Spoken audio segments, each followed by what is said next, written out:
Hey guys, welcome back. The History Guy here. I was about to dive into the Battle of Washington in the Confederate Campaign of Ultimate General Civil War, and I noticed right away as I went into that battle that there was something new going on. So I just want to take a few minutes to briefly go over the update that happened yesterday for the game, and then I'll do a separate video where I start playing through the attack on Washington. Patch 9.0 or 0.90, and let me just read it to you here. It says, the war is continuing and all your reports have been acknowledged. We are now proud to announce a new campaign feature that aims to completely resolve the unfavorable AI scaling. The AI could become overpowered because there was no way to inflict army attrition to your opponent. I know this is something people who've been following my videos have asked about. Does the number of casualties that you inflict on the enemy have any impact whatsoever on them? And the answer has been no up until this point. So continuing on now, the AI opponent has dynamic manpower, training, and weapons, and you are able to affect those directly when you inflict enemy casualties in battle. The army size represents the strength of AI armies that directly oppose you. The AI will use soldiers from this pool in the battles. If the strength gets reduced to a critically low level, you're going to notice that the AI will not have enough power to outnumber or outgun you. Consequently, as the war progresses, your successes have much more significant impact on your AI opponent. Fail to gain the advantage, and you will see the opposite picture. All in all, the campaign should now feel more dynamic and natural due to various random events that are revealed to you in the form of urgent messages or captured correspondence from your intelligence service. Each campaign play session can turn out much differently depending on situations and difficulty level. Except from this brand new campaign system, we address several issues that you've reported in your feedback. Here's the content of this patch in a brief summary. Major new feature adding the dynamic manpower and resources for the AI opponent. This new intelligence service window shown on the map indicates the AI's army size, training, and weapon level. The report button reveals intercepted or urgent messages that inform about enemy reinforcements or when AI receives more weapons and training. The difficulty levels have been revamped from the ground up to offer challenge, but also many more chances to win your AI opponent by attrition, as it was able to do for you previously. So all the fixes made based on your feedback regarding the overpowered AI opponent and the new manpower system. The fixed size of the easy mode has been removed as it is now obsolete. So there you have it. I'm finishing up in the fixed enemy strength mode, which no longer exists. So here's the intelligence service, and that was what tipped me off that there had been an update, because I got a couple of these messages, and I'll show those to you in a minute here. Okay, a couple of other changes.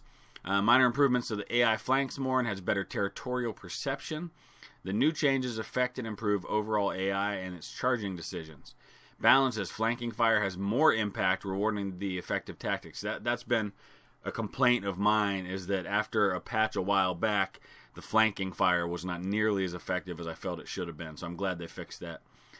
Melee strength has been increased slightly, about 10%, compensating for the collision box fixes mentioned below. Increased availability of several infantry weapons and few cannons for the Union to make armory shortages less probable. Added supply wagons for Union Army in the Battle of Washington. Reduced flanking penalty for some fence types of fortifications that were rather weak. Units will surrender sooner if fully surrounded by enemies. That was another complaint I had. There were situations where I felt like the enemy should have surrendered and they wouldn't. So I'll show you these messages here in a minute in the actual game. Fixes. Fix collision box problems that could cause the following issues: units firing behind obstacles, melee damage to become 0 and causing sticking with enemies. Fix the bug that canceled movement orders at mission switch. Yes, thank you. That's been another complaint of mine. When you go to the next phase of a mission in a battle, all the orders would cease. So I'm glad they fixed that as well. That's an excellent fix.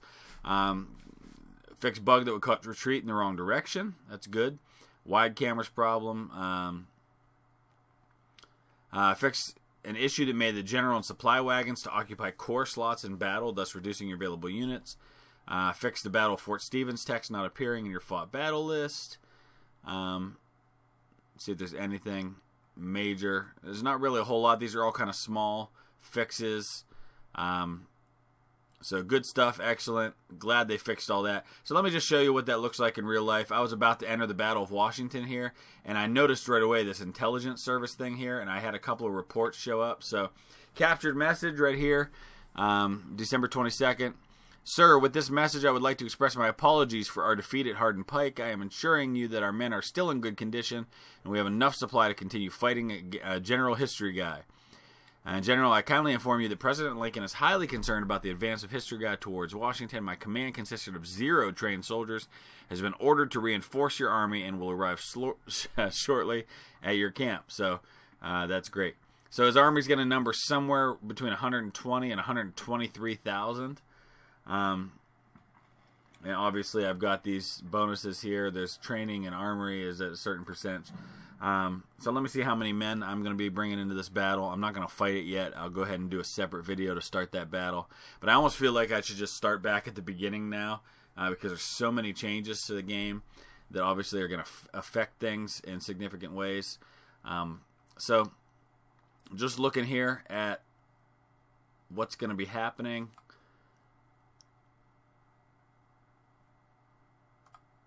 The secondary attack comes first, so then I'm going to do that. So basically, I'm looking at about 93,000 men, 250 guns. His initial part of his defense does not have nearly that many. So it's going to be interesting because he's definitely going to outnumber me, but hopefully I can attack him piecemeal one at a time and we'll get a win there.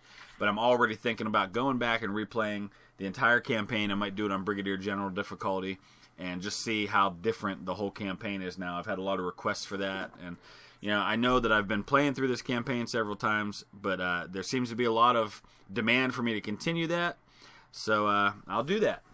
But we'll come back later on with the Battle of Washington. And so there you have it, 0.90 update for the patch. Thanks for watching. We'll see you again soon.